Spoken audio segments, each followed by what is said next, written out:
കഴിച്ച് നമ്മൾ ഇന്നലെ ഒരു ഫ്ലവറോണെ ഇൻഫെക്ഷൻ വന്നിട്ട് മാറ്റിയായിരുന്നു. അപ്പം ഇന്നത് ബെറ്റർ ആയിട്ടുണ്ട്. വളരെ ക്രിട്ടിക്കൽ സ്റ്റേജിലായിരുന്നു ഇന്നലെ അജോണ ഇരുന്നത്. അപ്പം ഇന്ന് വീണ്ടും നമുക്ക് വെള്ളം ഒന്ന് മാറ്റണം. അതിന് മുമ്പ് വീണ്ടും ഒന്നുകൂടി ബോഡി ഒന്ന് വാഷ് ചെയ്യണം. അപ്പോൾ അതെങ്ങനെ വാഷ് ചെയ്തെന്ന് നമുക്കൊന്ന് കാണിക്കാം കേട്ടോ. അപ്പോൾ അതിനായിട്ട് നമുക്ക് വേണ്ടത് ഒരല്പം വെള്ളം വേണം. അല്പം വെള്ളം എന്ന് വെച്ചാൽ മീൻ മുങ്ങിക്കിടക്കുന്ന അളവ് ഒരുപാട് വെള്ളം വേണ്ട. പിന്നെ കുറച്ച് സ്പോഞ്ച് വേണം, കണ്ടേ ഇതുപോലെ സ്പോഞ്ച്. പിന്നെ ഈ ഫംഗൽ ഇൻഫെക്ഷൻ്റെ ഒരു തുള്ളി മരുന്നുണ്ട്, അതെല്ലാം മെഡിക്കൽ സ്റ്റോറിലും കിട്ടുന്ന, പെറ്റ് ഷോപ്പിലൊക്കെ കിട്ടുന്ന.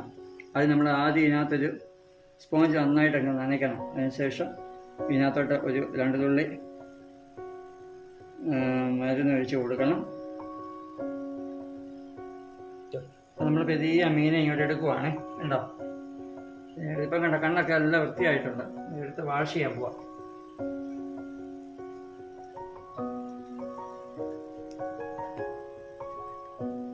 പിന്നെ പെരിയ നോവാത്ത രീതിയിൽ അതിൻ്റെ ചിറക്, അതുപോലെ അതിൻ്റെ ഫേസൊക്കെ ഒന്ന് വാഷ് ചെയ്ത് കൊടുക്കണം. നന്നായിട്ട് വാഷ് ചെയ്ത് കൊടുക്കണം. ഹെഡ്, അതുപോലെ തല.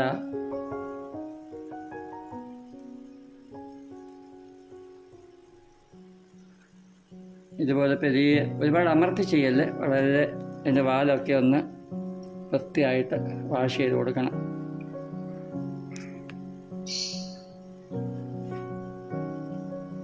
അതിനായിട്ട് ബക്കറ്റിൽ വെള്ളം മാറ്റിയിട്ടുണ്ട്. അപ്പോൾ അതുപോലെ നമ്മൾ ഹീറ്റർ സെറ്റ് ചെയ്യണം. 28 ഡിഗ്രി സെൽഷ്യസിൽ വെള്ളം ടെമ്പറേച്ചർ കീപ്പ് ചെയ്യത്തക്ക ഇതിലൊരു ഹീറ്റർ സെറ്റ് ചെയ്തിട്ടുണ്ട്. ഇപ്പോൾ ഹീറ്റർ ഓണാണ്. അതിനകത്തോട്ട് നമ്മൾ ഉപ്പിടുവാണ്. അതുപോലെ തന്നെ നമ്മുടെ ഫംഗലിൻ്റെ തുള്ളി മരുന്ന് 1 തുള്ളി ആഡ് ചെയ്യുക. എയറിൻ്റെ അതും കൂടെ ഇട്ട് കൊടുക്കുക. അതിനകത്തോട്ട് നമ്മളിനി ഈ അജോണയല്ല ഫ്ലവറോണെ അങ്ങോട്ട് നമ്മൾ ചേഞ്ച് ചെയ്യുകയാണ്.